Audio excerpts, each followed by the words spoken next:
Hello, everyone, and welcome back to Mr. Night Fear. I know many of you listen to these stories to help you fall asleep. So before you get settled in, I'd love for you to leave a comment letting me know where you're listening from. And if you're enjoying the episodes, don't forget to like and subscribe to the channel.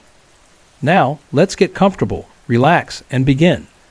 When I was a kid, I spent most of my summers at my grandparents' house in Pine Lake, Michigan. Their home was an old farmhouse, built from sturdy timber and worn brick, surrounded by a dense, untamed forest that always felt mysterious.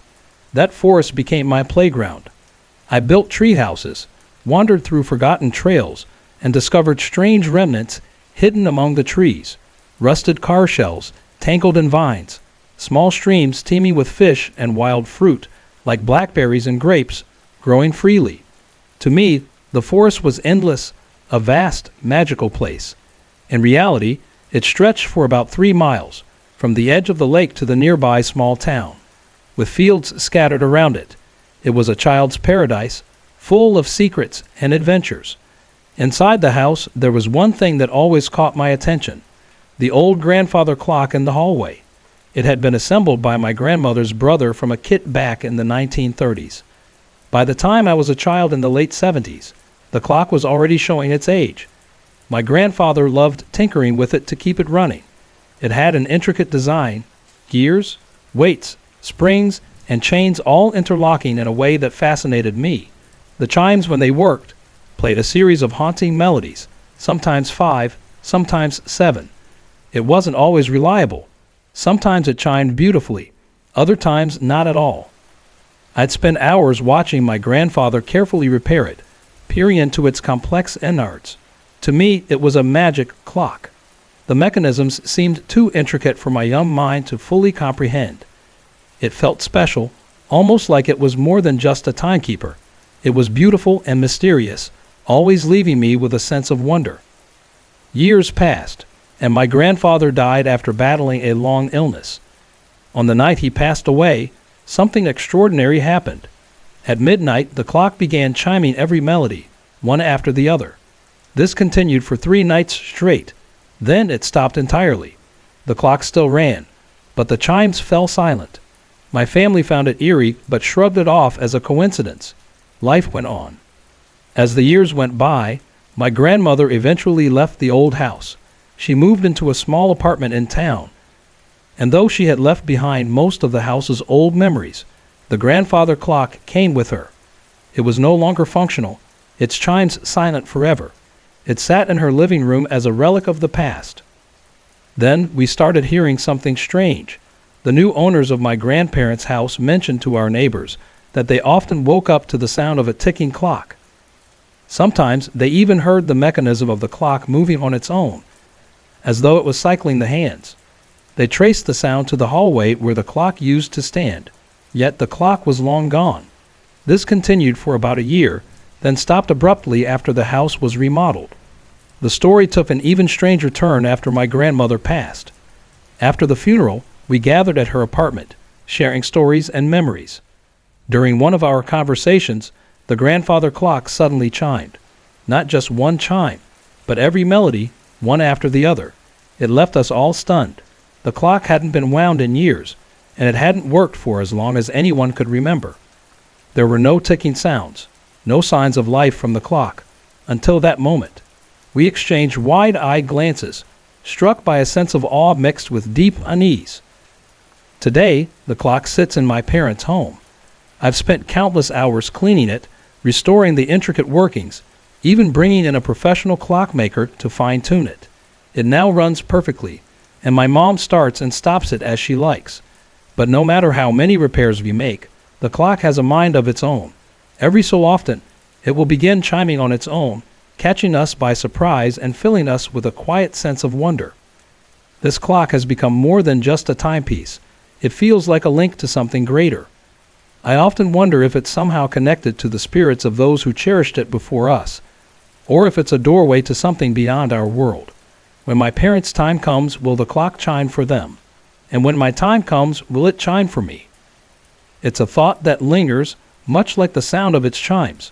This clock, with its delicate gears and eerie melodies, has come to symbolize the connection between past and present, mystery and memory, and the inexplicable moments that remind us there may be more to this world than we'll ever truly understand.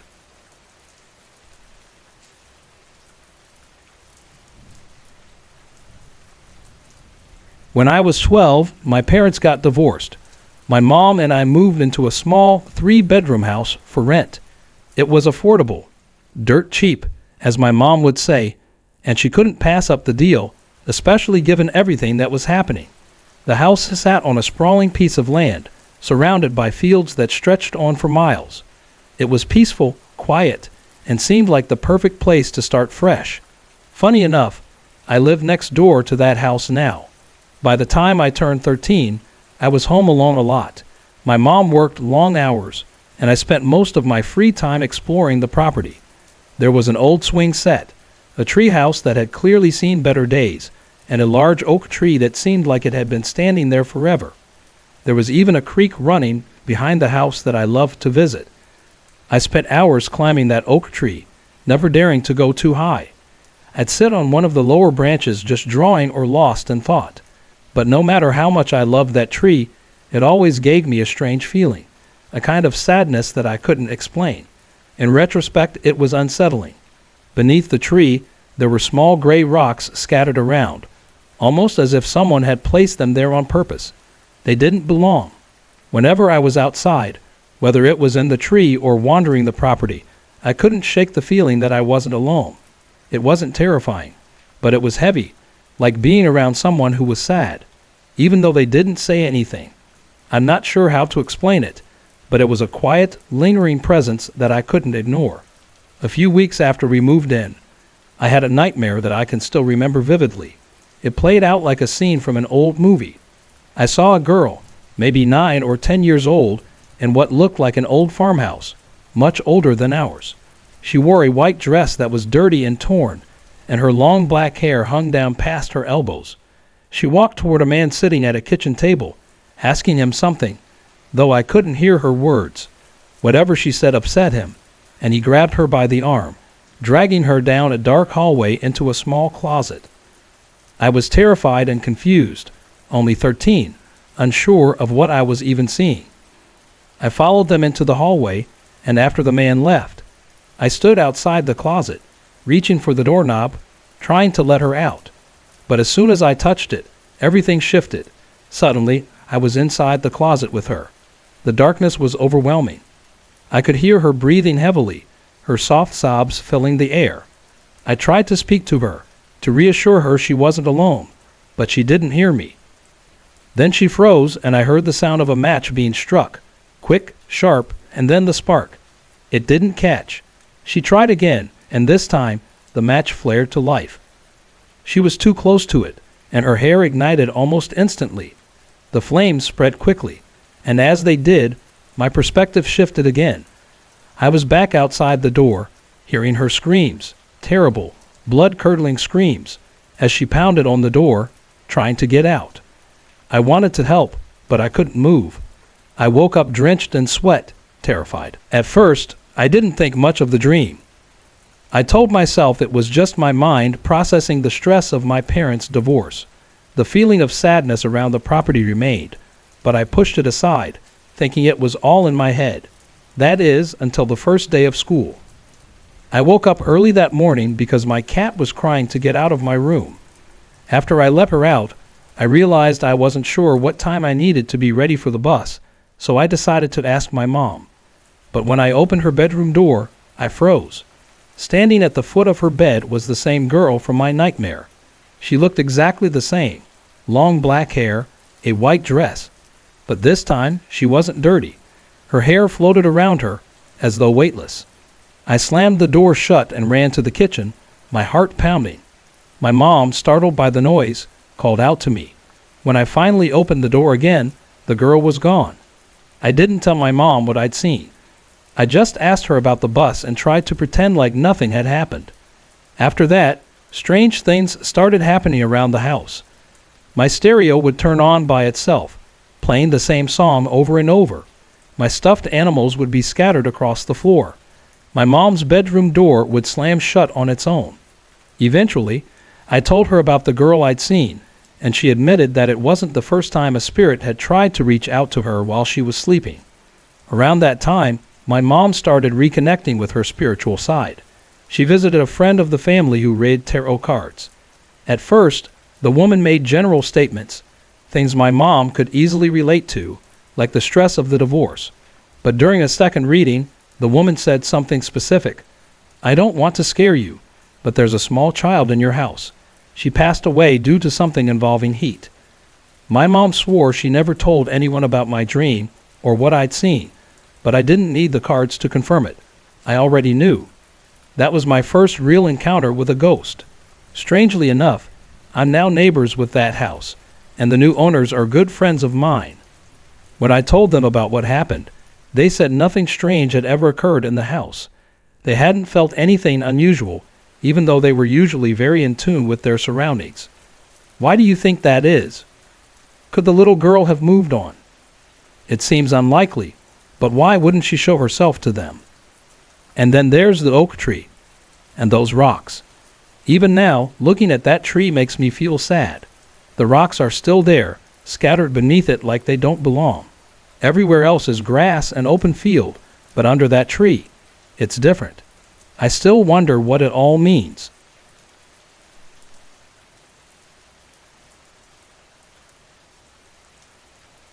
About 15 years ago, I was called to service a home in one of the most exclusive neighborhoods in my town. This wasn't just any house. It was an imposing, old Victorian mansion, the kind you might expect to find in a true crime documentary. The home was breathtaking, with deep red brick walls, intricate wooden beams, white plastered walls, and copper details that gleamed in the fading light. It had soaring turrets and a grand wooden door that led into a secluded courtyard. The sort of house that looked like it had stories to tell, hidden just beneath the surface.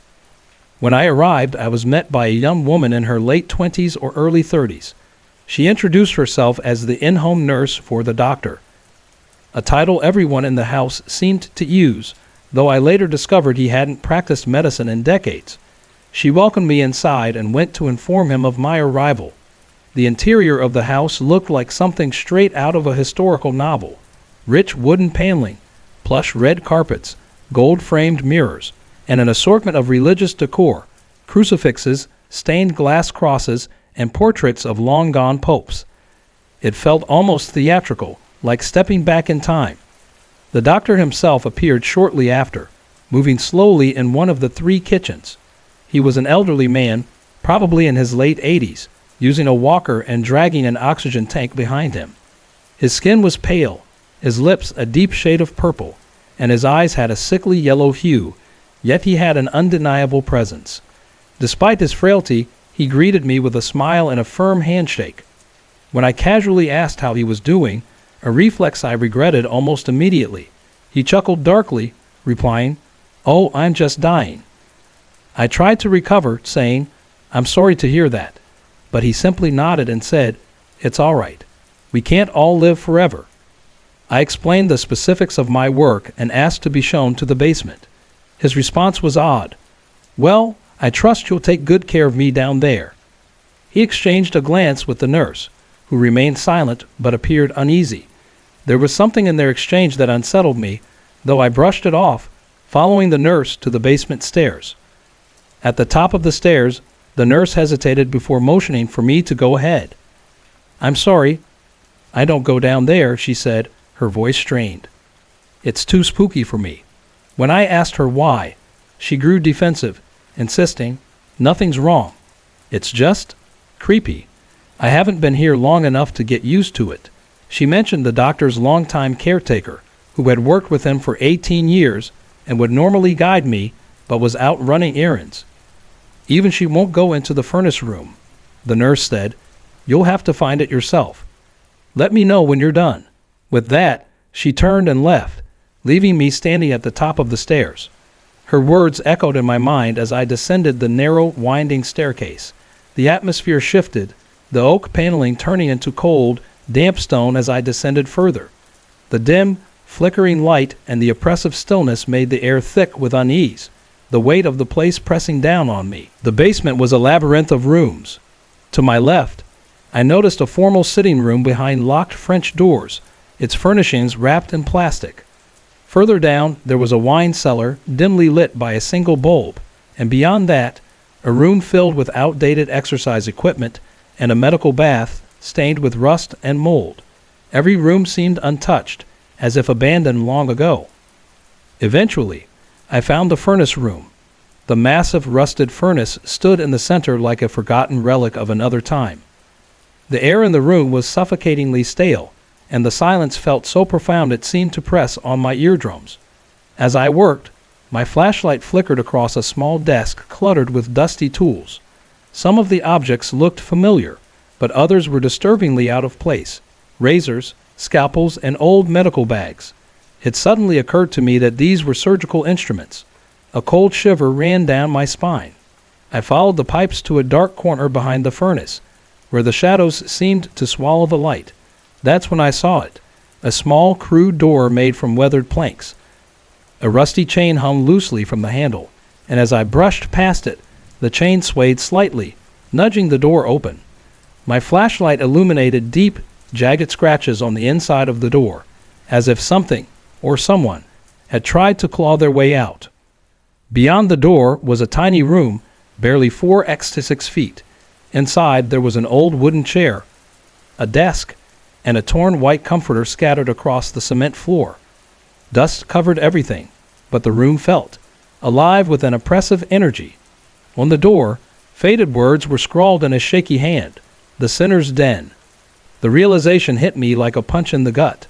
This wasn't just a creepy basement. This was something much darker. My mind raced as I pieced things together. The doctor's strange behavior, the nurse's refusal to go down there, the eerie feeling that hung in the air. It all pointed to something horrific. I pulled out my phone and snapped a few photos of the door and the room before I quickly left. When I emerged from the basement, the doctor's caretaker, a no-nonsense woman, was waiting for me. She brusquely asked if I was done and immediately escorted me out, not mentioning a word about the work I had done. Her cold demeanor only heightened my unease.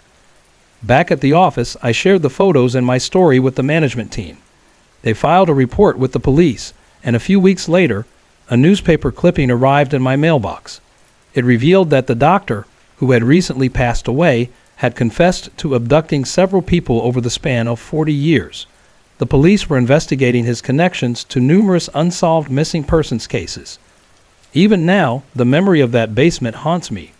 I truly believe the spirits of those who suffered there were trying to reach me, desperate for their story to be told.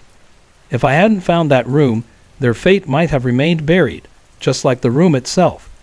While I'm relieved the truth came to light, the weight of what I witnessed still lingers, an unsettling reminder that the darkest secrets often hide behind the most beautiful facades.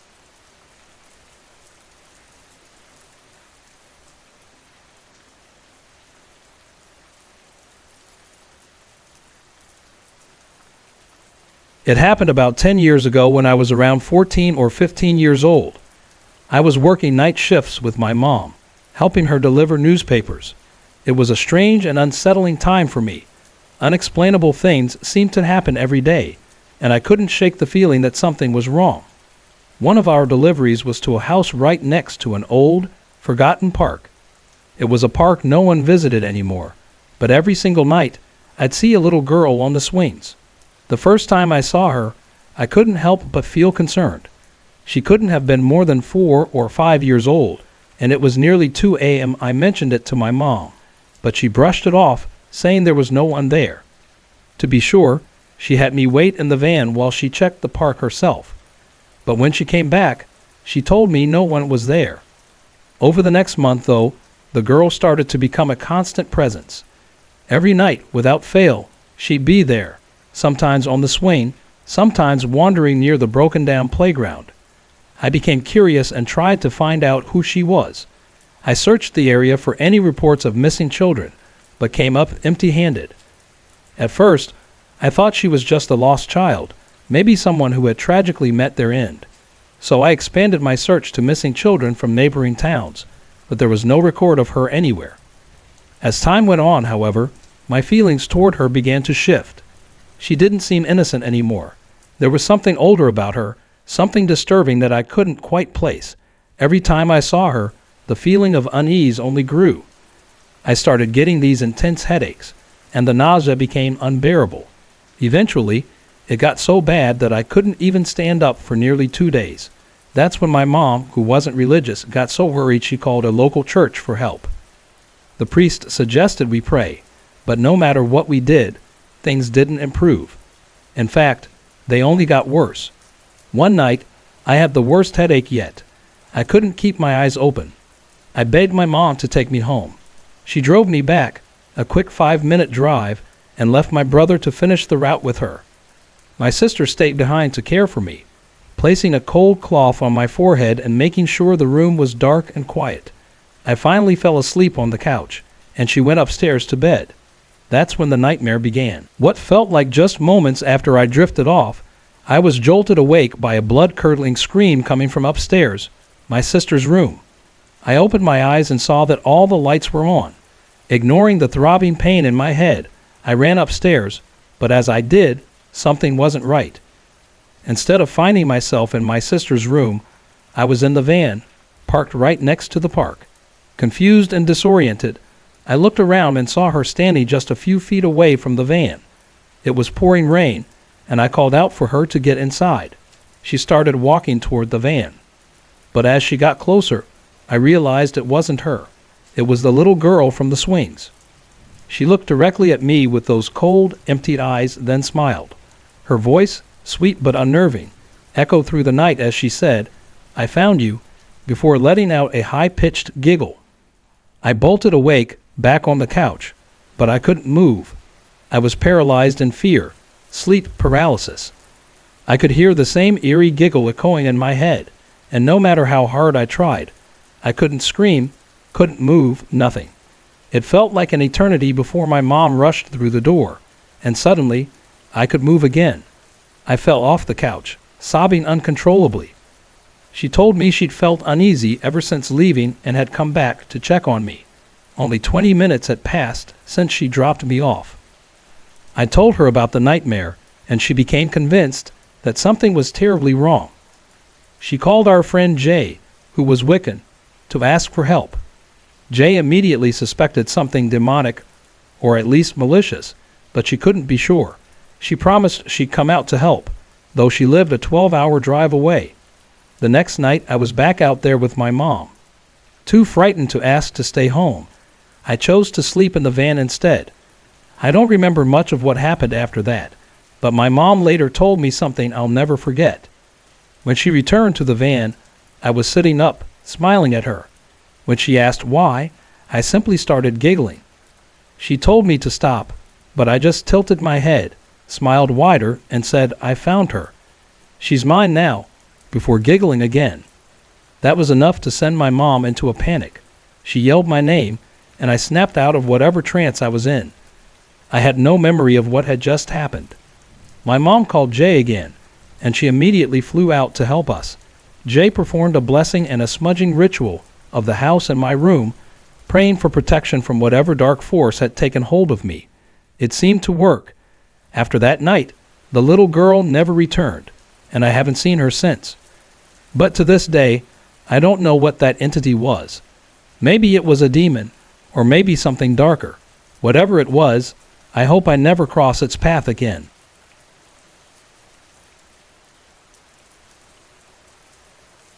It was a cold, rainy night, and the windshield wipers struggled to clear the sheets of rain that seemed to fall endlessly. I'd been driving for hours through the back roads of Pine Lake, hoping to make it to my destination, but fatigue had set in when I noticed the flickering neon sign of the Old Pines Motel up ahead. I knew I had no choice but to stop. It wasn't much to look at, just an old, worn-out building tucked away off a remote highway. But I needed rest, and it was the only place for miles. I pulled into the nearly empty parking lot, the sound of gravel crunching beneath my tires the only noise. Grabbing my bag, I walked toward the office, where an elderly man sat slouched behind the counter, his eyes barely lifting from whatever he was scribbling on a piece of paper. "Room for one," I said, trying to keep my voice steady despite the nagging sense of unease creeping over me. Without a word, The man handed me a brass key, his fingers cold and slow as they brushed mine. "Room 217, he muttered, pointing vaguely toward the stairs. I nodded, too tired to argue, and made my way up the creaky staircase. The hallway upstairs was poorly lit, the flickering lights above casting long, unsettling shadows on the worn carpet beneath my feet. As I walked toward my room at the far end of the hall, I couldn't shake the chill that had settled in my spine, though I couldn't figure out why. The key to the room felt heavy in my hand, and after a few attempts, I managed to get the door open. The room was bare, but functional enough for a quick rest. A bed with faded sheets sat against one wall, a desk covered in dust, and a window overlooking the damp parking lot. The wallpaper, peeling in several places, gave off a faint, musty odor, but I was too tired to care. I just wanted to sleep.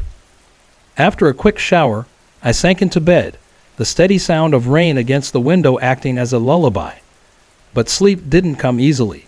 The rain had become heavier, the wind howling outside like a low, distant growl. I woke with a start, unsure of what had disturbed me.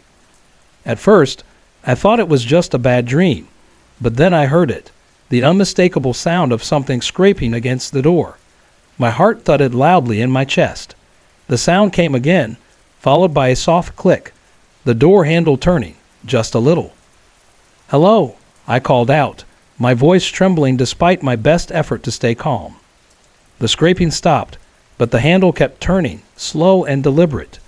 My breath caught in my throat. Was someone at the wrong door, or was it something else entirely? I forced myself to get up, flicking on the light. "Who's there?"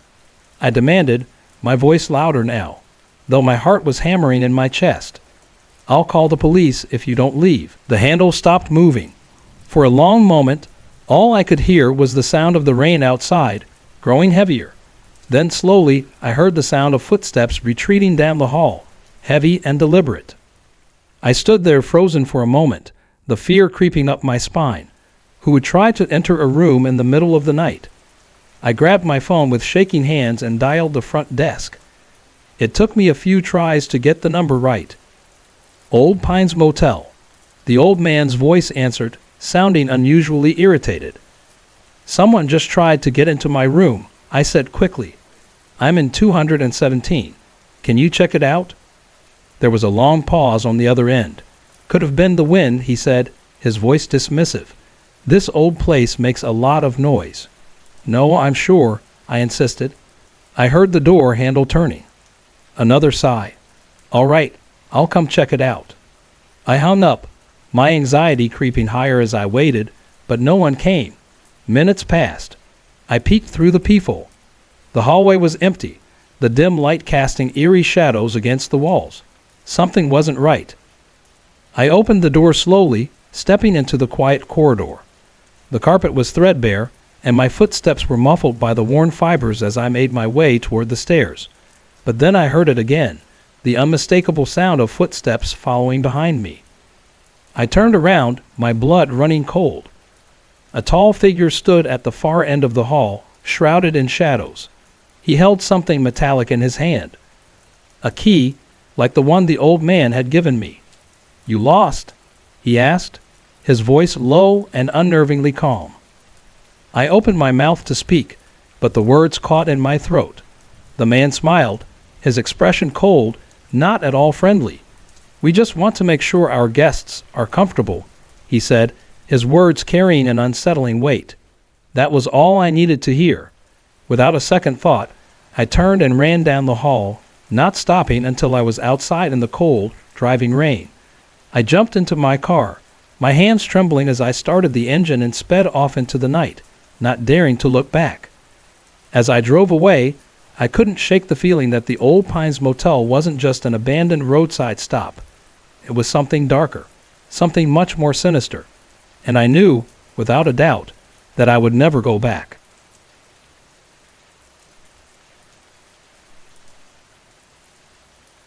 The warmth of the crackling fire should have been comforting, but the oppressive silence in the cabin made it nearly impossible to relax. My wife, Sarah, sat rigidly on the couch, her fingers tightly gripping her knees as though she were trying to steady herself against something unseen. Our two kids, Jake and Emily, sat on the floor, huddled close together, their wide eyes darting nervously between us and the door. No one had spoken for what felt like hours. This trip was supposed to be a much-needed escape, a chance to reconnect as a family. We'd rented a small, isolated cabin in the dense woods outside of Pine Lake, a sleepy town tucked away in northern Michigan. No Wi-Fi, no neighbors, just us and the silence of the forest. It was the perfect place to unwind. But now, it felt like the worst decision we'd ever made. The trouble began on our second night. We were sitting by the fire, playing board games and laughing, when we heard it. A car engine rumbling up the long gravel driveway. I frowned and exchanged a quick glance with Sarah. We weren't expecting anyone. The truck pulled to a stop just outside, its headlights cutting through the dim evening. 3 men climbed out of the vehicle. Even from the window, I could tell something wasn't right. Their clothes were torn and dirty, their faces unshaven and grim. One of them, the tallest, approached the door and knocked. "Evening," he said when I opened it, his voice calm but with a strange edge that immediately set me on alert. "Sorry to bother you folks, but we're having some car trouble. Mind if we come in for a bit?" I hesitated. There was something off about the way he looked at me, but I didn't want to be rude. "We don't have a phone here," I replied, trying to sound casual. "But I can take a look at your truck if you like." The man's smile was wide but didn't reach his eyes. "That's all right," he said, stepping closer. "We'll just wait inside." Before I could protest, he brushed past me, followed by the other 2. For a moment, I stood frozen, too shocked to react. Sarah's face had gone pale, and Jake and Emily huddled closer together, their fear palpable in the air. "Hey," I said, my voice trembling as I tried to sound firm. "You can't just walk in like that." The tall man turned back to face me, his expression hardening. "Relax," he said flatly, his voice cold. "We just need a place to lay low for a bit." "Lay low," I repeated, my heart pounding. "What's going on?" "That's none of your business," he snapped. "Just sit down, keep quiet, and nobody gets hurt." I glanced at Sarah. She was holding on to Jake and Emily, her eyes wide with terror. My stomach churned, and a sickening realization washed over me. This was serious. The men acted like they owned the place. The leader, the tall man, sat down in my chair by the fire, barking orders at the others. They began rummaging through our things, eating the snacks we brought, and cracking open the beers I had planned to save for later. All the while, I stayed as close to my family as possible, my mind racing for a way to protect them. As the night dragged on, the men grew more restless. They spoke in hushed tones, arguing over something I couldn't hear. The tension in the room felt suffocating. Finally, I decided I had to do something. "I'll help you," I said, my voice shaking but steadying as I spoke. "Whatever you're running from, just let my family go." The leader turned to me, his eyes narrowing, his jaw set. "And why would we trust you?" he asked, his voice a low growl. "Because you don't need them," I said, trying to keep my voice calm. "Take me if you have to, but let them leave." For a long moment, he didn't move, just stared at me as if he were weighing my words. Then, with a sharp nod, he spoke. "Fine," he said, his tone flat. "The woman and kids can go." Sarah's face crumpled in confusion and disbelief. "No," she whispered, shaking her head, her voice breaking. "I'm not leaving you." "You have to," I said gently, my voice barely more than a whisper. I leaned closer to her, trying to calm her. "Take the kids. Go to the car. Drive to the nearest town. Get help. I'll be fine." Tears welled up in her eyes, but after a moment she nodded. She grabbed Jake and Emily, who clung to her, and they shuffled toward the door. The men didn't try to stop them, but their eyes remained fixed on me, cold and calculating. I listened to the sound of the engine roaring to life, the car tires crunching on the gravel. My heart hammered in my chest as I stood there alone, unsure of what would happen next. Hours passed, each second dragging on. The air in the cabin felt thick, heavy with fear. Then suddenly, I heard it. The sound of sirens, faint at first, then growing louder. The men sprang to their feet, their faces pale with panic. They scrambled toward the door, shouting at each other, but it was too late. Flashing red and blue lights illuminated the cabin, cutting through the dark night. Police officers swarmed the property, their boots crunching on the gravel. The men were quickly subdued and led outside, hands cuffed behind their backs. When the door opened, Sarah rushed in, throwing her arms around me. "You're okay," she whispered, her voice trembling. "We're safe." I held her tightly, but my hands wouldn't stop shaking. The peaceful, secluded cabin we'd once thought would be a place of family bonding now felt like a nightmare I could never erase from my memory. What could have been a simple family getaway turned into a nightmare, and I couldn't shake the feeling that something more sinister had been lurking out there in those woods, and maybe it wasn't just the men. Sorry to interrupt. If you're enjoying the story, let me know in the comments and tell me where you're watching from. Don't forget to like and subscribe for more.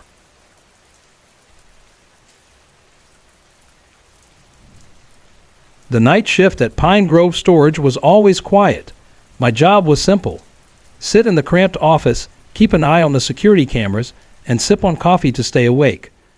It wasn't anything exciting, but it paid the bills, and most nights it passed without incident. That night, however, started differently. I was about halfway through my shift, flipping through the camera feeds, when something unusual caught my eye.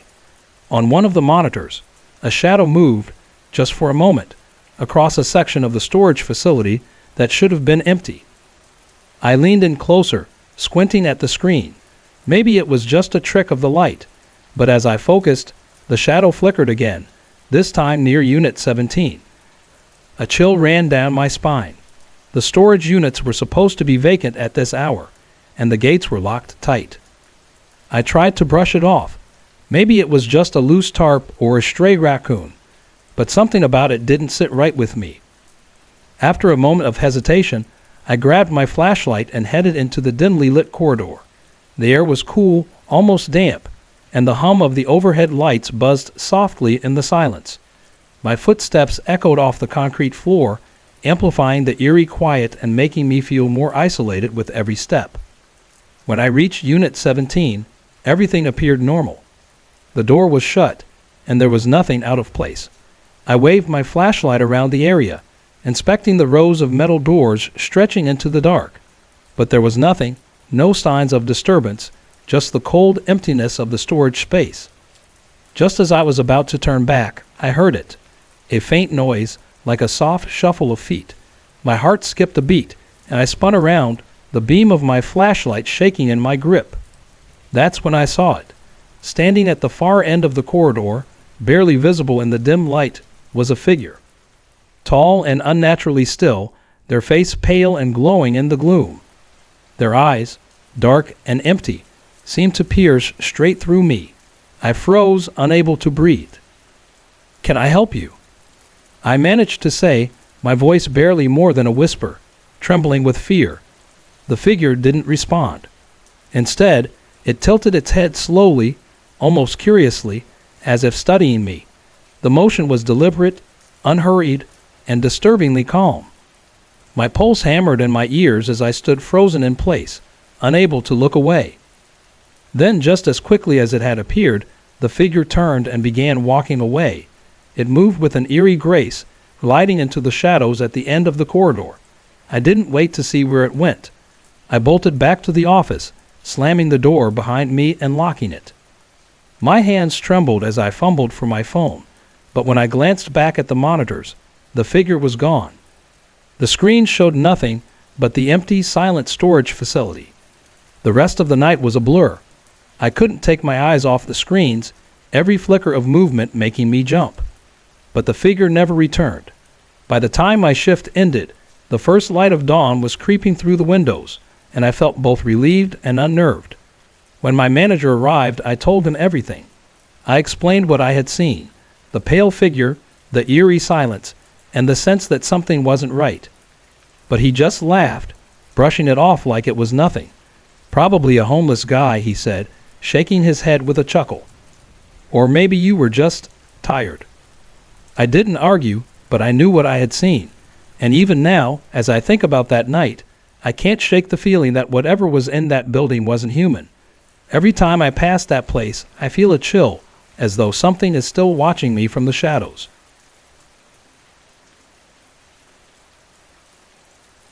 The dense forest suddenly opened into a clearing, and there it was, a town that shouldn't have been there.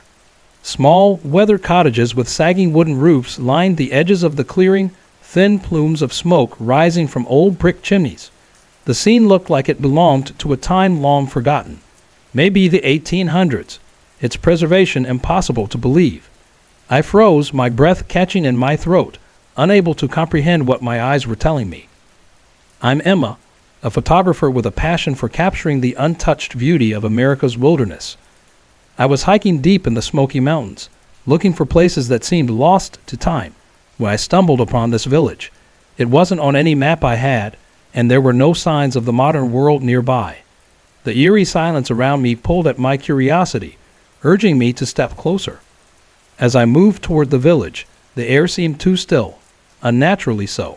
The people went about their work, unaware of my presence. A woman hung laundry on a line tied between two gnarled trees. A man swung an axe, chopping wood with a rhythm that echoed eerily through the quiet.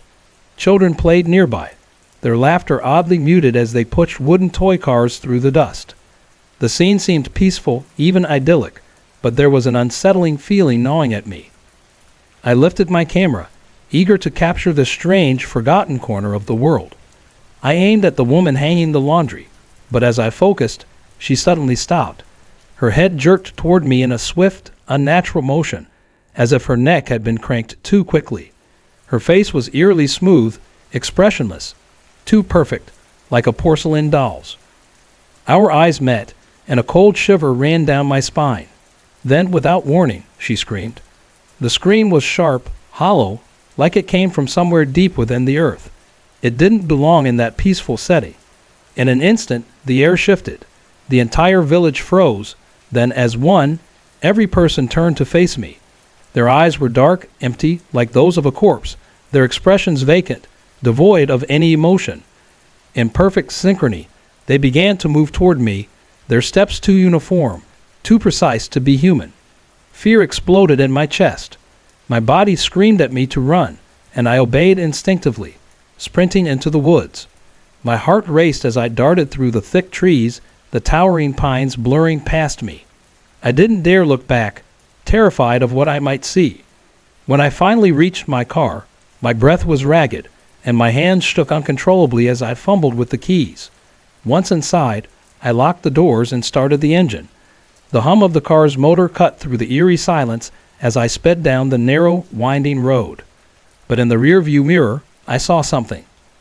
For a fleeting moment, I thought I saw one of them, a figure standing in the shadows at the edge of the woods, its hollow eyes fixed on me. Then, just as quickly as it appeared, the figure vanished into the trees. I'd spent years trying to find that village again, retracing my steps, scouring maps, but it's as if it never existed. I've even gone back to the Smoky Mountains, searching through the same areas, but it's like the place was erased from reality. A part of me wonders if it's better that way. Whatever that town was, it didn't belong here. And whatever secrets it held, I'm not sure I want to know.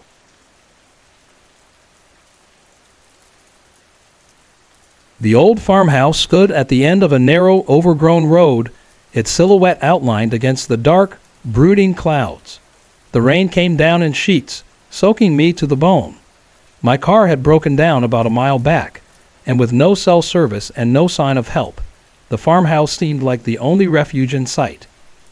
As I approached, the wind howled through the dense trees, making the house creak and groan like it was alive. I hesitated on the porch, my hand hovering over the worn wooden door. A part of me hoped no one would answer, but after a long moment, the door creaked open. An elderly woman stood there, her sharp gray eyes too bright in the dim light. Her smile was warm but didn't quite reach her eyes. "You're soaked, sweetheart," she said in a soft, gravelly voice. "Come inside before you catch your death." Relieved, I stepped inside. The warmth of the house and the scent of burning wood A welcome change from the damp, cold night. "Thank you," I said, shivering. "My car broke down. Would you happen to have a phone I could use?" Her smile faltered slightly. "I'm afraid the storm knocked out the line," she replied, motioning for me to come further in. "But you're welcome to stay here until the rain lets up."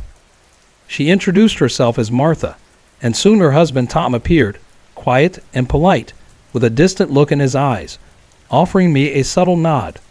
The farmhouse was modest but cozy, with a crackling fire, mismatched furniture, and the unmistakable feeling of age in its beams. But something about it felt wrong. There were no clocks, no family photos, and no signs of a life lived. And then there were the doors. Every time I passed one of the locked doors, a strange unease stirred in my chest, a quiet whisper urging me to stay away. At dinner, the unease only grew. Martha served a hearty stew, but when I asked about the meat, she paused just a beat too long before answering. "Just some game Tom caught," she said with that same smile that never quite reached her eyes. I pushed the food around in my bowl, my appetite suddenly gone. That night, the storm intensified, and the house seemed to groan with each gust of wind. I lay awake, staring at the cracked ceiling, but it wasn't the storm that kept me up. It was the whispers, faint, like voices drifting through the walls. I couldn't tell where they came from, but they sent a chill through me. Unable to ignore it any longer, I slipped out of bed and crept toward the door. The hallway was dark, the only light coming from the pale glow of the moon through a small window. I was about to turn back when I heard it, a deliberate creak of floorboards coming from downstairs. Heart racing, I tiptoed down the stairs and peeked into the living room. There in the dim lights stood Tom. He was hunched over, staring at something on the floor. I strained to see what it was, but the shadows swallowed the details. Then, as though he sensed my gaze, he snapped his head up and looked directly at me. "Everything all right?" he asked, his voice calm, almost too calm. But his eyes were anything but. I stumbled back, retreating to my room and locking the door behind me. Sleep was impossible after that. By morning, the storm had finally eased. I didn't waste any time thanking Martha and Tom for their hospitality, my tone polite but hurried as I made my way out. As I walked down the long, narrow road, the farmhouse slowly faded from view, but the weight of its presence remained, heavy and watchful. I've tried to forget that night, but I can't. The farmhouse, the whispers, and Tom's unsettling gaze linger in my mind, unanswered and unsettling. And maybe that's for the best. Whatever secrets that place holds, I'm not sure I want to know.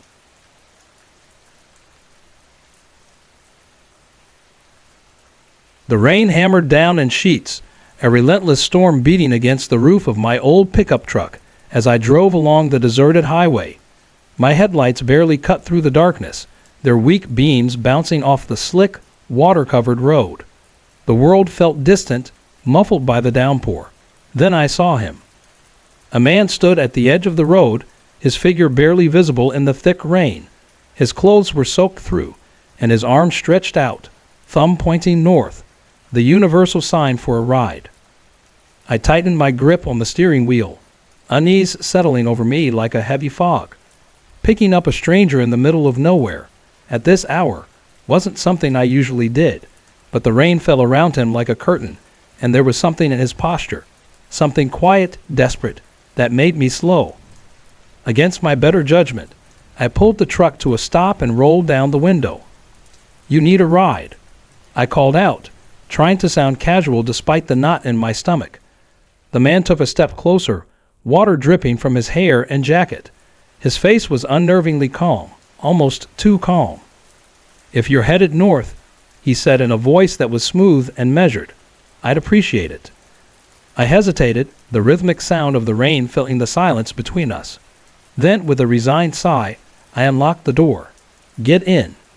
He climbed in, and I caught the sharp scent of wet clothing, mixed with something faintly metallic, almost chemical. "Thanks for stopping," he said, introducing himself as Jake. His tone was polite, almost too perfect. I nodded but didn't say much, offering only a tight smile. Something about him didn't sit right. His eyes were too intent, too sharp, and though his posture was relaxed, there was a hidden tension in the way he sat, like a predator waiting to strike. We drove in silence, the sound of rain pounding on the windshield filling the cab. After a few miles, Jake broke the quiet. "You drive this road often?" he asked, his voice light, but there was something probing in it. "Not really," I answered, keeping my eyes on the dark road ahead. "Just passing through." He nodded, but didn't ask anything further. From the corner of my eye, I watched him. His hands were still, but his fingers twitched occasionally, like he was holding something back. My discomfort grew with every mile. The silence stretched on, thick and suffocating, as the storm raged outside. Finally, I forced myself to speak. "What's up north?" I asked, trying to sound uninterested. Jake's lips curled into a faint smile, but it didn't put me at ease. "A fresh start," he said cryptically. "Sometimes you have to leave everything behind." His words hung in the air, heavier than the rain. Something about him, about what he said, made the hairs on the back of my neck prickle. The thought of someone needing to leave everything behind was unsettling. The possibilities raced through my mind, none of them reassuring. As we approached an old, dimly lit rest stop, Jake suddenly leaned forward, his voice sharp now. "Pull over here." My heart skipped a beat. Something about the way he said it, forceful, urgent, set my nerves on edge. Still, I obeyed, guiding the truck to a stop near the curb. He reached inside his jacket, and my chest tightened. For a terrifying moment, I thought this was it. He'd been waiting for the perfect moment to show his true intentions. But instead, he pulled out a crumpled bill. "For gas," he said, his voice now smooth again, his previous edge gone. His smile returned, faint but less threatening.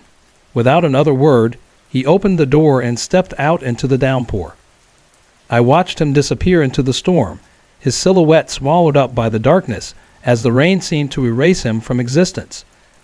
A wave of relief washed over me, though it didn't fully quell the lingering unease that clung to the air. For a long moment, I sat in the truck, the rain now sounding louder than ever, pounding against the roof like a warning. Then, with a deep breath, I started the engine and pulled back onto the highway, glancing in the rearview mirror as I went, half expecting to see him standing there, watching me drive away.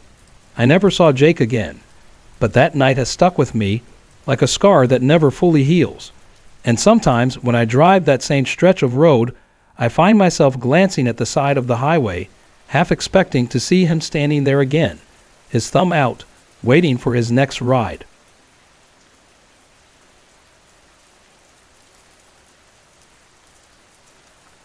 For the past few weeks, nothing out of the ordinary has happened. Even when I visited my friend's apartment, the one where I had seen that strange, shifting shadow on the wall, it was completely normal. But this story isn't about that. It's about a dream I had last Sunday. And this wasn't just any dream. It felt too real, almost as if it wasn't a dream at all. I could feel, hear, and sense everything as though I were truly there. The images were strange. Sometimes they appeared in black and white, and other times they had faded, muted colors trying to break through, as if they were fighting to be seen. It was like looking through an old, cracked lens, one that distorts the world around you. Ever since, I've been grappling with a troubling question. Can a dream actually hurt you? I've tried to come up with logical reasons for what happened, but nothing seems to fit. And just to clear things up, no, I didn't accidentally bump my jaw during the night. I don't even have a nightstand to blame it on. In the dream, there was a woman. She was dressed in clothing that didn't belong to our time, something straight out of the 1800s, like from a ghost story. She seemed heartbroken, crying and begging as 3 men dragged her son away. The strange part, the men didn't appear cruel or malicious. It was as if they didn't want to take the child, but they had no other choice. The woman begged desperately with one of the men, holding onto his arm as if trying to stop him. She sobbed, her voice breaking as she repeated over and over, "Why? Why are you doing this to me?" Then, everything shifted. In the blink of an eye, I saw the woman curled up on a worn-out couch, crying uncontrollably. After what seemed like an eternity, she stood up and spoke to herself, saying she had to find her son, no matter what the cost, even if it meant putting herself in harm's way. Another flash, and the scene changed again. This time, the woman was on fire. Her head tilted back as she screamed in agony, flames consuming her. I froze, paralyzed with fear, unable to move as I watched the horror unfold before me. But then, something strange happened. Time seemed to stop, like someone had hit the rewind button on a video. Suddenly, I was back at the moment when the men were taking her son. But this time, something was different. The woman turned, her eyes locking onto mine. She looked straight at me, and I felt her gaze pierce through me. In that moment, she spoke, her voice trembling with desperation. She begged me for help. I could feel the weight of her plea, but I couldn't move. I was just a bystander, unable to intervene. Then one of the men holding her turned toward me. His eyes met mine, and for a moment, I was sure he saw me, like he recognized me as more than just a dream. Without hesitation, he started walking toward me. Before I could react, he punched me.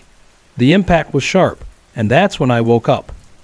When I opened my eyes, the clock read 6:00 a.m., and my jaw was throbbing with pain.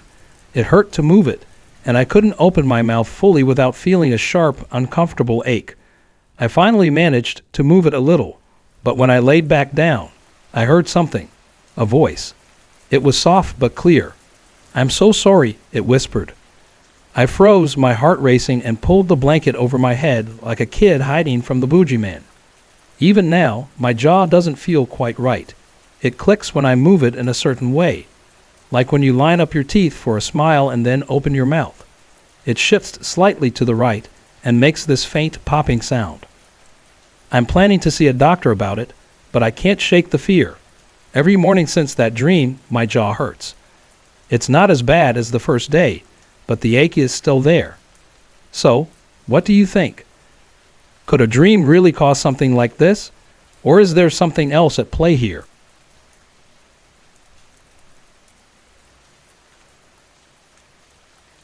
A few days ago, something happened that still has me questioning everything.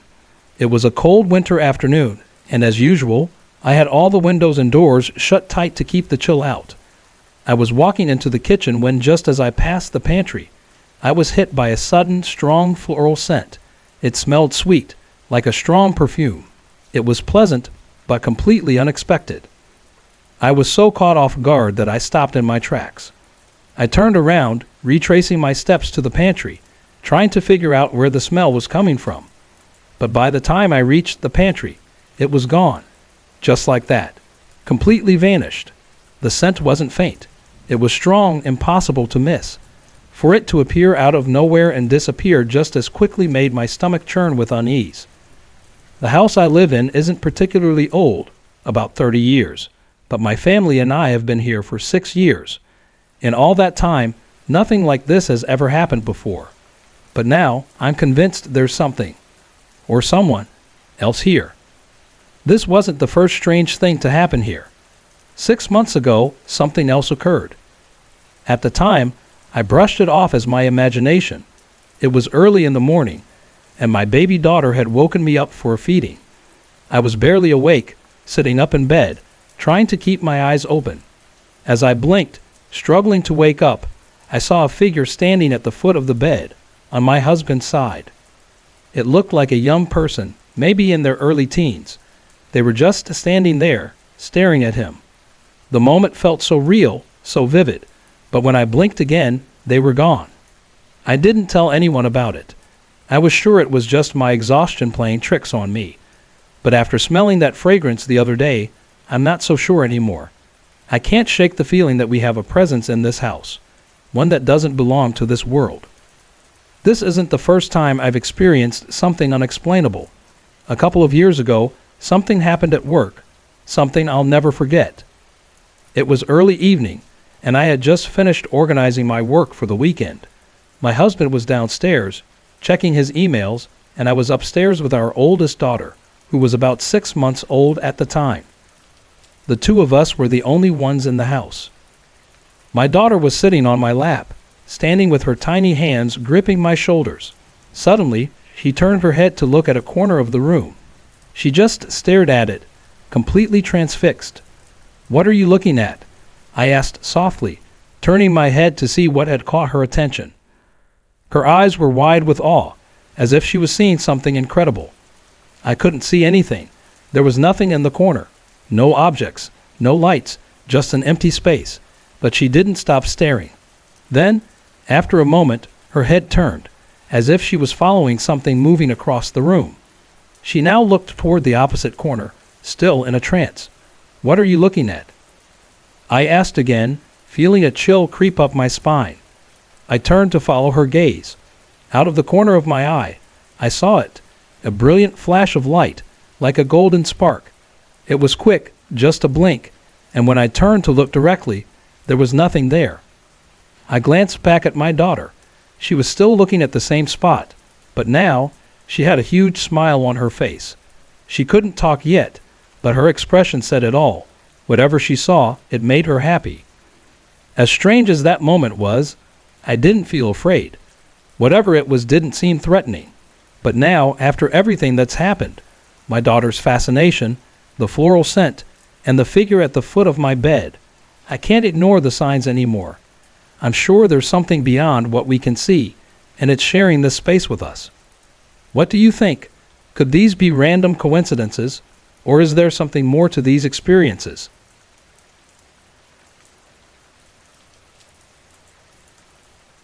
It all started on a Saturday evening. My family had gathered at my grandmother's house for dinner.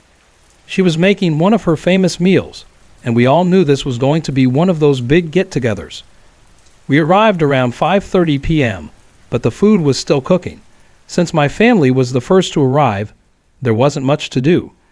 My cousins hadn't shown up yet, and there wasn't anything on TV to keep me occupied. Finally, around 6:15 p.m., my cousins arrived. To pass the time, I decided to tell them a creepy story I had read online about haunted dolls. Right in the middle of my story, my cousin suddenly interrupted me and said, "Oh, remember Grandpa's doll?" I laughed, mostly to shake off the uneasy memory, and replied, "Yeah, where is it?" That comment brought back all the strange feelings we had about that doll. When my cousin was younger, he lived with our grandparents, and that doll was a constant presence in the house. He and his younger sister shared a room, and the doll was usually kept in their grandparents' room. But one night, when my cousin was about 13, he woke up to find the doll standing at the foot of his bed. It wasn't a small doll. It was life-sized, like a young child, maybe 2 or 3 years old. Even though he was creeped out, he tried to brush it off. He grabbed the doll and tossed it out of his room. The next morning, though, the doll was back, this time standing at the foot of his sister's bed. Even stranger, its hands were outstretched, almost as if it were reaching for something. My cousin, still trying to stay calm, figured it was just a prank from one of the adults in the house. Frustrated, he kicked the doll and muttered sarcastically, "Oops." Later that day, while he and his sister were watching TV, he heard a little girl's voice say, "I don't like you." Thinking it was his sister, he turned and snapped, "Do I care?" But his sister, who was mid-bite into a cookie, looked at him wide-eyed and confused. "What?" she asked, crumbs spilling from her mouth. Shaking it off, my cousin went back to his room. As he passed by the room where the doll usually stayed, his grandparents' room, he glanced inside and saw it sitting there. He grabbed a few toys from his room, but when he turned back to look, that's when he saw it. The doll's head slowly turned toward him. Terrified, he ran downstairs and told his mom and grandma what had happened. Of course, they brushed it off, saying he'd been playing too many video games. Back in the present, my cousins and I decided to go upstairs and check out the doll for ourselves. My cousin, now 20, his sister, 14, and I, 19, headed upstairs. When we reached my grandma's old room, now my uncle's room, I immediately felt uneasy. Trying to lighten the mood, I joked and made silly noises as I stepped into the room. "Ah!" I yelled, pretending to be scared. My cousin behind me jumped, startled, while my other cousin laughed and playfully shoved me further into the room. But the second I stepped inside, A heavy, oppressive feeling settled over me. It was as if the room itself didn't want us there. "I don't think this is a good idea," I said, nervously glancing around. "Why?" one of my cousins asked. "I don't know," I replied. "I just feel off, and the doll just looked at me." That was all it took. We bolted out of the room. After catching our breath, my cousin asked if I was serious. I wasn't sure what I'd seen, but I couldn't shake the feeling. After some convincing, we decided to peek back into the room. This time, the doll was gone. "The doll's gone," I said, frozen in shock. "What?" my cousin asked. "The doll is gone," I yelled. Without another word, we all raced downstairs. Later, when my aunt noticed the lights were still on in the room, she asked us to turn them off. After gathering some courage, we went back upstairs. This time, the doll was sitting on the bed, facing us. We froze. The air was thick with tension. Frustrated, I stormed into the room, grabbed the doll, and threw it out the door. Standing over it, I joked sarcastically, "Oh, what's the matter? No power." We laughed nervously as I gave the doll a playful kick. Then, in mock frustration, I picked it up and smacked it a few times, saying, "Bad doll, bad doll." But as soon as I threw it back onto the ground, the doll began to play music, soft, eerie, and wrong. We froze, staring at it in disbelief. Thinking the fall had triggered the sound, I picked it up to check for a switch or a battery compartment. That's when I realized the horrifying truth. The doll didn't have batteries. In fact, it wasn't even battery operated. That was the last straw. We hurled the doll back into the room, slammed the door shut, and ran downstairs, too scared to look back.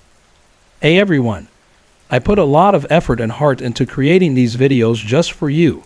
If you're enjoying the content, I'd love to hear from you. Drop a quick comment below and let me know where you're watching from and what time it is for you right now. Your support means the world to me, and it keeps me motivated to bring more awesome videos your way.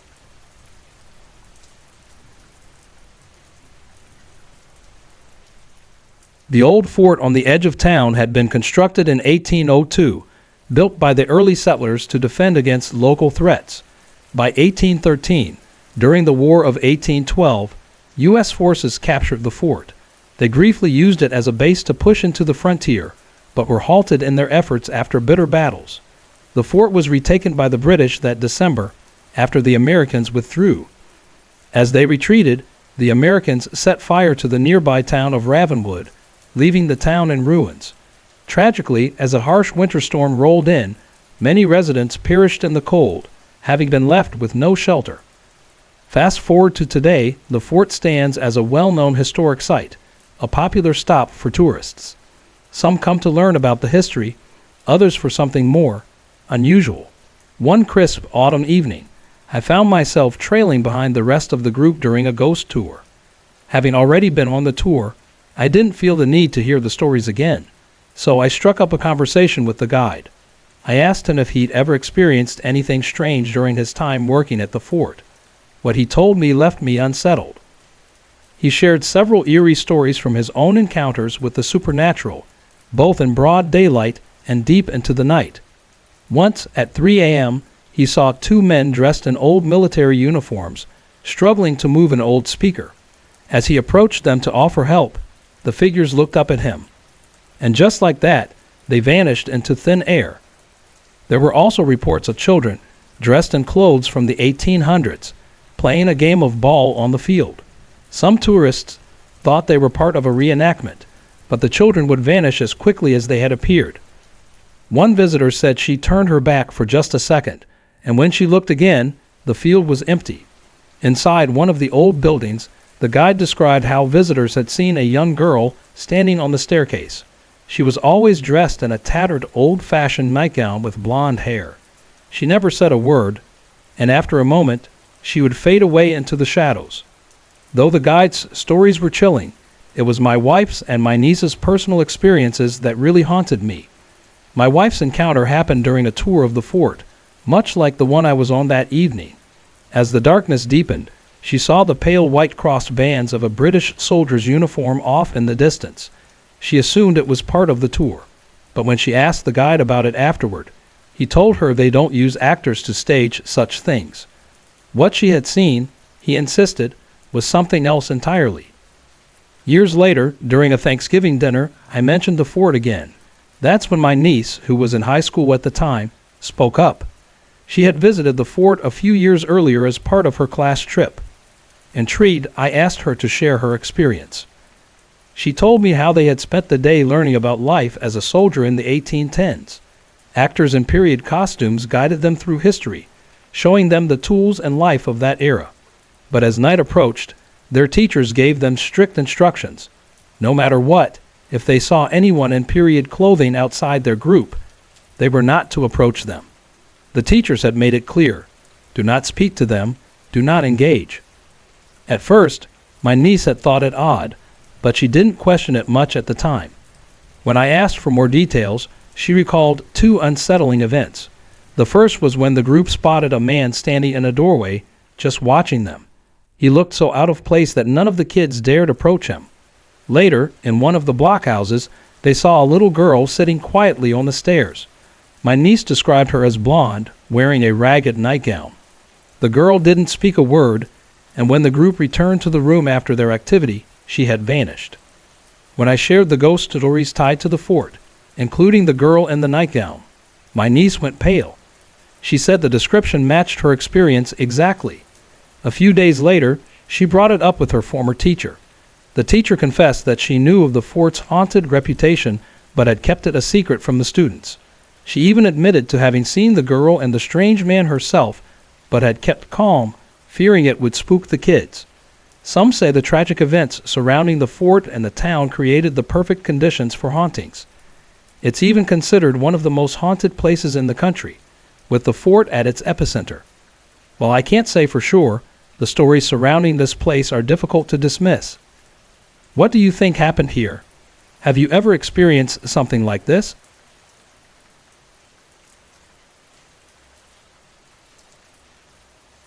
I'm 27 years old now and live in a quiet town in upstate New York, but this story takes me back to when I was just a kid. At the time, I lived in a cozy house with my parents, little sister, and baby brother. We moved in when I was 10, and I remember how excited I was. Finally, we had a backyard, a place to run, play, and feel the soft grass beneath my feet. No more cramped apartments. It felt like something out of a dream. My sister and I shared a room with bunk beds. She took the top bunk, and I slept below. Our beds were set up in the corner of the room, with the headboards against one wall and the side of the bed pressed against another. The door to our room was right next to the beds, offering a sliver of light from the small nightlight plugged into the hallway. That night started off like any other. We brushed our teeth, slipped into our pajamas, gave our parents a kiss goodnight, and climbed into bed. The door was left slightly ajar, just enough to let a sliver of light peek in. Everything felt normal, comfortable, until it didn't. I was fast asleep when something woke me up. A feeling, a chill, something I couldn't quite place. It was as if something, or someone, was watching me. I opened my eyes and turned my head to the left, and that's when I saw it. Right beside my bed, near the corner of the room, was something I can't fully explain. It was completely black, with long, pointed ears sticking out from its round head. Its eyes, glowing a sickening red, stared directly at me. Its claws, like sharp fingers, dug into the edge of my bed. From my angle, I couldn't see how tall it was, but it felt close, very close. Then it smiled. A wide, horrible smile, full of sharp, yellow teeth that seemed to stretch impossibly wide. I felt frozen, paralyzed by fear. My heart pounded in my chest, and my breath came in shallow gasps. I couldn't move. I couldn't scream. All I could do was stare as it grinned even wider, savoring my terror. Tears blurred my vision, and I silently begged for it to leave. Summoning every ounce of strength, I pulled the covers over my head, turned away, and whispered over and over, "Go away. Go away." I don't know how, but I must have eventually drifted back to sleep. When I woke the next morning, I felt a sharp pain at the back of my head. It was wet. When I touched it, I pulled my hand back to find it covered in blood. Panicked, I ran to the kitchen where my dad was making breakfast. He looked at my bloody hands and asked if I'd fallen out of bed. He took me to the bathroom, and his face went pale when he saw the back of my head. There, on my scalp, were tiny, almost perfect gashes shaped like bite marks. He rushed me to the hospital, and the doctor confirmed it. Those weren't just scratches. It was a bite. Worse still, it was infected. They gave me ointment and told us to apply it twice a day. For weeks, parts of my scalp peeled away, and a foul odor filled the air whenever I touched the wound. The nightmare continued for 6 long years. We eventually moved out of that house, and for a while, I thought I'd left the creature behind. But the night we moved into our new home, it returned. This time, I had my own room. My bed was again tucked in the corner, but this time the left side was against the wall, and the window was to my right. I was fast asleep when I woke up to that same eerie feeling. Something was watching me. I sat up in bed, and there it was, only this time, it was outside, perched on a tree branch just beyond my window. Its glowing red eyes met mine. It was small, only about 3 feet tall, but its shape was unmistakably humanoid. One arm rested on the branch, and the other hung limply at its side. It swung its legs back and forth like a child on a swing, watching me, motionless. For a moment, it didn't move. Then, without warning, it leaped off the branch, vanishing into the darkness of the night. I rushed to the window, slammed the curtains shut, and bolted back to bed, burying myself under the covers, just like before. After that night, I never saw it again, but it still haunts me. What was it? What did it want? And why did it leave those marks on me? I'll never know for sure, but sometimes, late at night, I still feel the weight of its stare, just waiting for me to fall asleep again.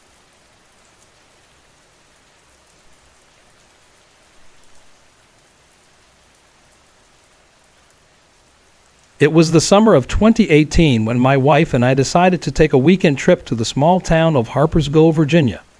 We had won a prize from an obscure film festival we attended in New York City, which included 2 tickets to the historic Old Mill Theater in Harpersville.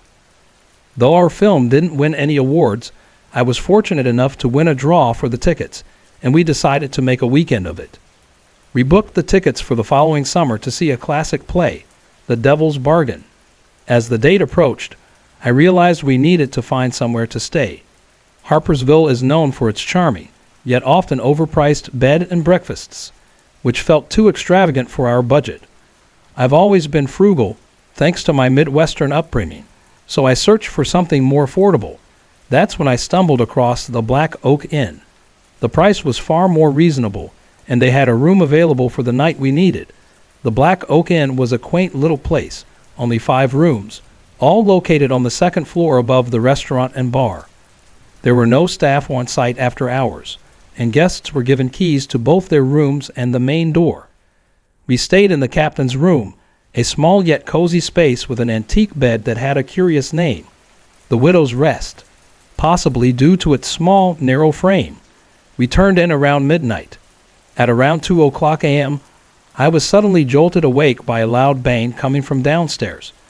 My first thought was that perhaps a late guest had arrived, but then I remembered there was no way anyone could get in. The doors were locked after hours, and there was no one around to let anyone in. Then came another bang, followed by another, and another, each one louder and more frantic than the last. Suddenly, there was a deafening crash, the kind you'd expect if a large piece of wood had been splintered apart. The noises continued, but as they did, they began to fade in volume. Boom, boom, boom, boom, until everything fell eerily silent. I lay there wide-eyed, my mind racing. What was happening? Was someone trying to break in? Was the place being wrecked? Or was this something more sinister? A small part of me considered the possibility that it might be something supernatural, but I wasn't about to go investigate. My wife seemed to still be asleep, so I remained perfectly still, listening to the silence that followed. 20 minutes passed, and then it happened again. The loud bang, the crashing sounds, the gradual fading, they were identical to the first time. This time, my wife woke up. "Did you hear that?" she asked, her voice barely above a whisper. I nodded. Yeah, did you hear it earlier? She nodded back. I did, and I think it might be something supernatural. We both lay there, unable to sleep, the sound still lingering in our minds. In the morning, still trying to make sense of it, I decided to test my theory that maybe someone had been locked out and was pounding on the door. I went downstairs, let myself out, and pretended to be locked out. I banged on the door, shook it as hard as I could, and then slammed it shut before stomping back up the wooden stairs to our room.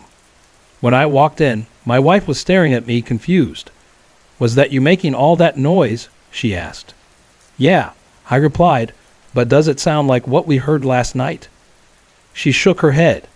No, it doesn't even come close. The Black Oak Inn didn't offer breakfast, so we headed to a nearby cafe. When we came back, a young woman was cleaning the restaurant. I asked her if she had found anything broken or out of place. She replied that everything was fine, but when I told her about the sounds we'd heard, she wasn't shocked. I've only worked here for a few months, she said, but I've heard plenty of stories. I don't even want to hear more about it. Later that afternoon, I learned about the dark history of the inn. During the Civil War, a local man named Captain Jacobs had been trapped in the basement by Union soldiers and was killed there. His ghost was said to haunt the inn, particularly the basement and the old washrooms. On the day of his death, the town had been raided, and many of the residents had been driven out of their homes, forced to flee into the woods. A snowstorm hit that night, and many of the displaced families perished in the cold. I couldn't help but wonder if the sounds we heard were echoes of that tragic past, a spectral replay of the soldiers breaking down the door so many years ago.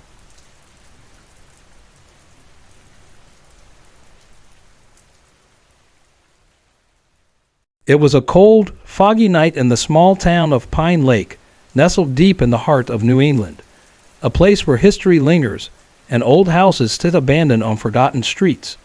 One of these homes, known as the Crane House, had a reputation. Built in the early 1800s, it had once belonged to the wealthy Crane family, but after their tragic demise, the mansion stood empty, slowly deteriorating over the years. By the 1960s, the town had taken over the property, preserving the house as a local museum, and like many old places, it was rumored to be haunted.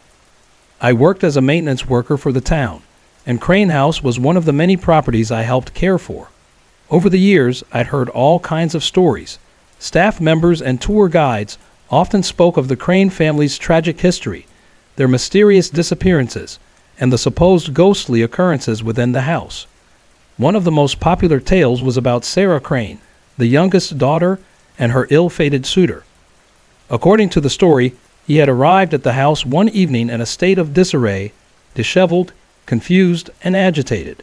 The family had been hosting a gathering, and when he arrived at 6:00 p.m., they asked him to leave and return when he was more presentable.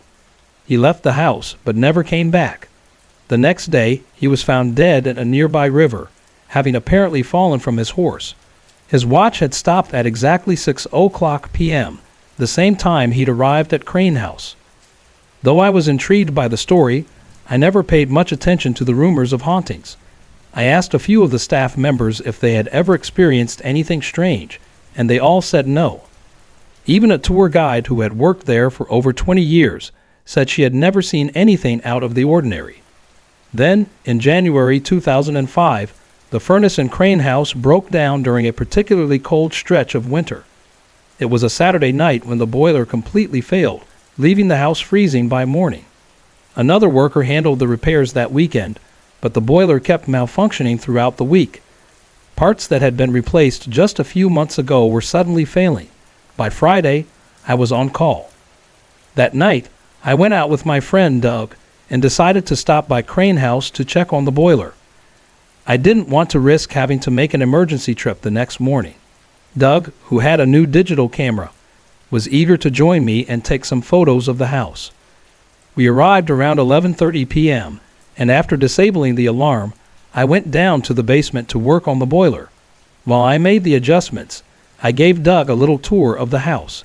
He snapped pictures of the antique furniture, the old paintings on the walls, and a collection of Native American artifacts displayed in the living room. Time flew by, and before we knew it, it was 3:30 a.m.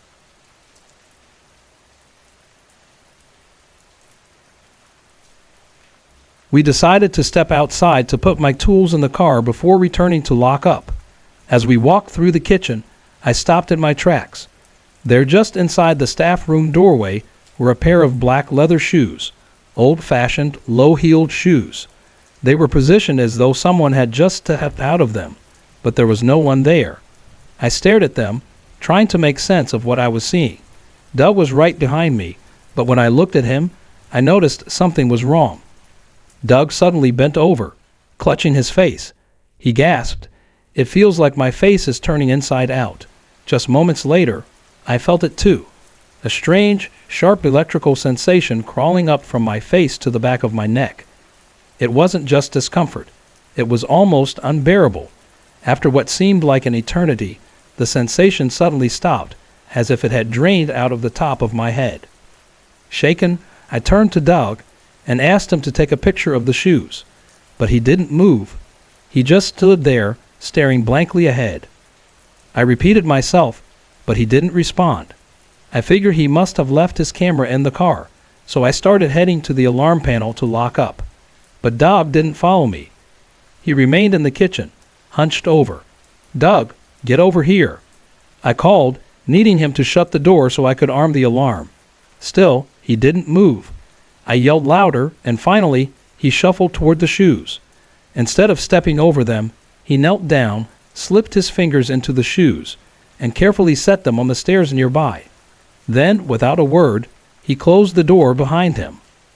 We turned off the lights, locked the doors, and left the house. It was 3:43 a.m. as we drove away. Dow finally spoke again. "You told me to take a picture, right?" he asked quietly. When I confirmed, he added, "I didn't hear you until just now." The next Monday, I couldn't stop thinking about that night. When I returned to work, I noticed the shoes, or slippers, as Doug later insisted, were gone. I asked one of the guides if she had seen any shoes or slippers on the stairs over the weekend, but she hadn't. She also asked me not to share anything spooky about the house with her. Years later, I learned from another staff member that one of the Crane family members had written in her diary about beaded slippers that would appear and disappear throughout her life in the house. It was a chilling confirmation of what Doug and I had experienced that night. Now, every time I drive past Crane House, I shiver, and if I ever have to go back there, I never go alone. Sorry to interrupt. If you're enjoying the story, let me know in the comments and tell me where you're watching from. Don't forget to like and subscribe for more. We decided to step outside to put my tools in the car before returning to lock up. As we walked through the kitchen, I stopped in my tracks. There, just inside the staff room doorway, were a pair of black leather shoes, old-fashioned, low-heeled shoes. They were positioned as though someone had just stepped out of them, but there was no one there. I stared at them, trying to make sense of what I was seeing. Doug was right behind me, but when I looked at him, I noticed something was wrong. Doug suddenly bent over, clutching his face. He gasped, "It feels like my face is turning inside out." Just moments later, I felt it too. A strange, sharp electrical sensation crawling up from my face to the back of my neck. It wasn't just discomfort. It was almost unbearable. After what seemed like an eternity, the sensation suddenly stopped, as if it had drained out of the top of my head. Shaken, I turned to Doug and asked him to take a picture of the shoes, but he didn't move. He just stood there, staring blankly ahead. I repeated myself, but he didn't respond. I figured he must have left his camera in the car, so I started heading to the alarm panel to lock up. But Doug didn't follow me. He remained in the kitchen, hunched over. "Doug, get over here." I called, needing him to shut the door so I could arm the alarm. Still, he didn't move. I yelled louder, and finally, he shuffled toward the shoes. Instead of stepping over them, he knelt down, slipped his fingers into the shoes, and carefully set them on the stairs nearby. Then, without a word, he closed the door behind him. We turned off the lights, locked the doors, and left the house. It was 3:43 a.m. as we drove away. Doug finally spoke again. "You told me to take a picture, right?" he asked quietly. When I confirmed, he added, "I didn't hear you until just now." The next Monday, I couldn't stop thinking about that night. When I returned to work, I noticed the shoes, or slippers, as Doug later insisted, were gone.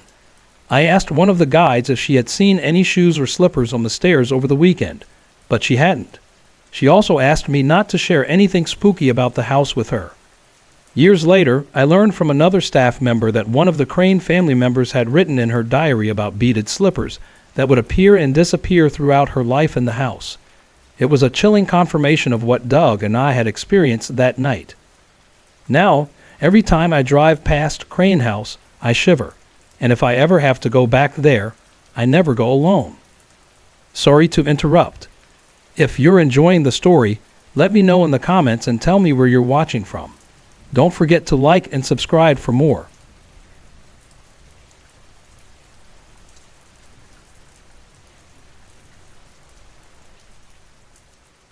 When my daughters and I moved into a century-old farmhouse on the edge of a small town, I thought it would be an adventure. It was just me, my 7-year-old daughter Maya, and my 5-year-old Maddie. The house sat on 50 acres of thick woods and open fields. The quiet, the space, the freedom. It felt like the perfect escape. But what I thought would be a fresh start soon turned into a nightmare. Maya was the first to notice something was wrong. One evening, she told me that she had heard growling in her bedroom at night and saw a dark shadow standing at her doorway.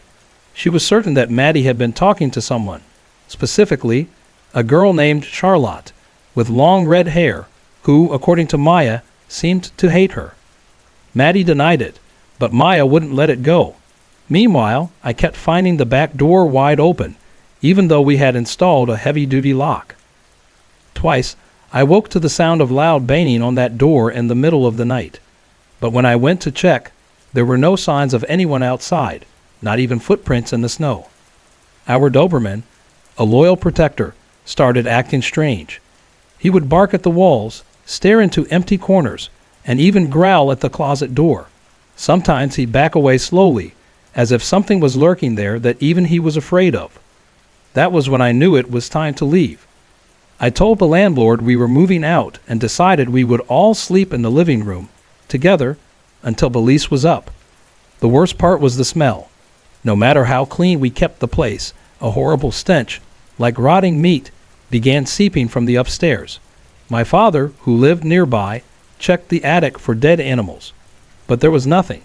The landlord came and inspected the entire house, even the dark, damp cellar and the long-forgotten closets. Nothing. Some visitors couldn't smell it at all, while others found it overpowering. But for us, when we were alone in the house, it was unbearable. We left the farmhouse within the year and moved into a cozy house in a quiet suburban neighborhood. I hoped the worst was behind us. I didn't dwell too much on what happened. We chalked it up to the quirks of an old house. But 3 months later, Maya started complaining again. This time she said she heard voices whispering through the heating vents in her room, and sometimes she swore they came from her stuffed animals. And then her bed began to shake.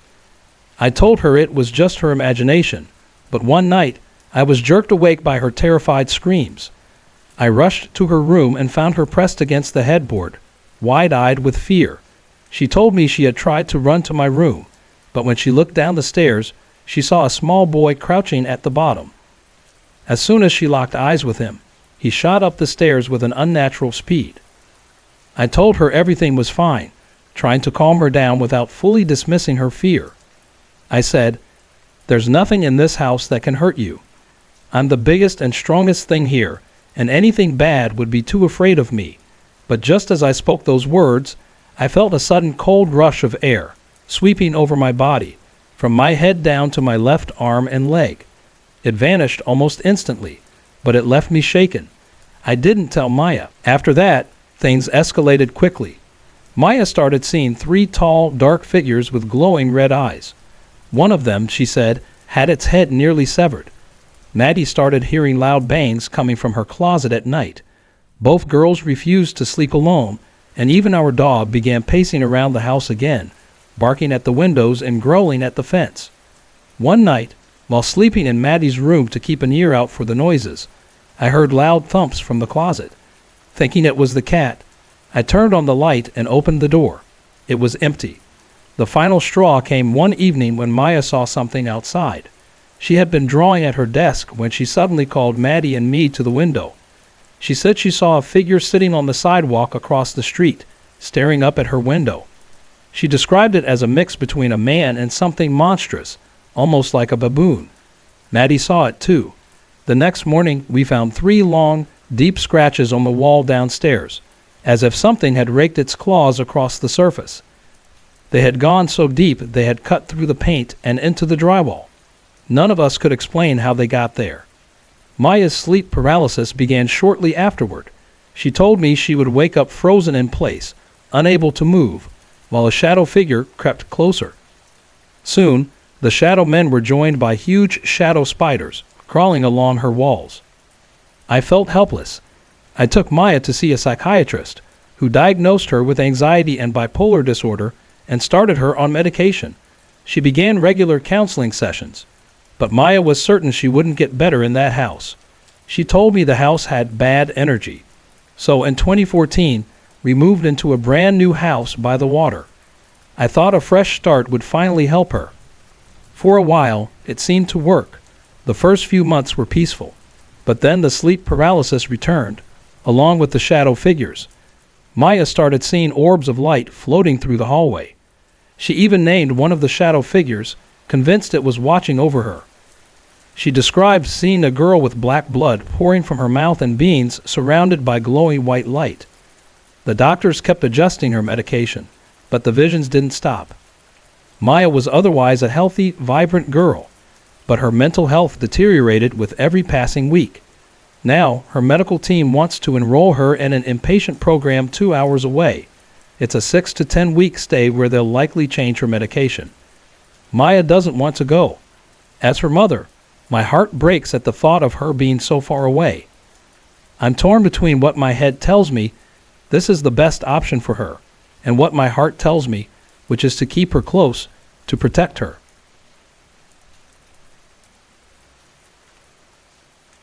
Moving into a new home always feels like a fresh start. For Michael, a medium from the quiet town of Pine Lake, Tennessee, it was a dream come true when he and his wife, Sarah, found a historic house dating back to the 1800s. Despite its age, the house had been renovated, offering a cozy charm that felt just right for their family. As they unpacked and settled in, Michael, sensitive to spiritual energies, immediately felt something unsettling. While performing a cleansing ritual with sage in the entryway, he noticed a shadow near the stairs. Upon investigation, he found nothing but chalked it up to his imagination. Life returned to its usual rhythm, but Michael couldn't shake the feeling that something lingered in the house. It wasn't long before the odd occurrences began. One evening, as Michael prepared dinner in the kitchen, he sensed a cold presence watching him. When he turned, he saw a young girl standing at the foot of the stairs, her eyes black and hollow. The air around her seemed thick with tension. He startled, but when he turned to his wife, Sarah, she dismissed it as a product of his overactive mind. However, things took a darker turn when their daughter, Emma, reported seeing the same girl in her room. That's when Michael's unease deepened. Something was definitely wrong. The situation grew worse. One afternoon, while Emma was in the bath, she felt a cold hand touch her head, sending chills down her spine. The hairs on her neck stood up, and she screamed. That night, as they sat together in the living room, a curtain in the hallway rose on its own, as if pulled by an unseen force. Michael, Sarah, and Emma were now afraid to sleep alone. Then, around 3 a.m. one night, while lying in bed, the family was jolted awake when their bed began to shake violently. Michael grabbed Sarah's hand, and together, they shouted for it to stop. To their relief, the shaking ceased, but the fear lingered. Desperate for answers, Michael called upon a medium friend, Rachel, who came to assess the house. She soon confirmed what Michael feared. The house was filled with spirits, souls who didn't realize they had passed and saw Michael's family as intruders. Rachel performed a ritual,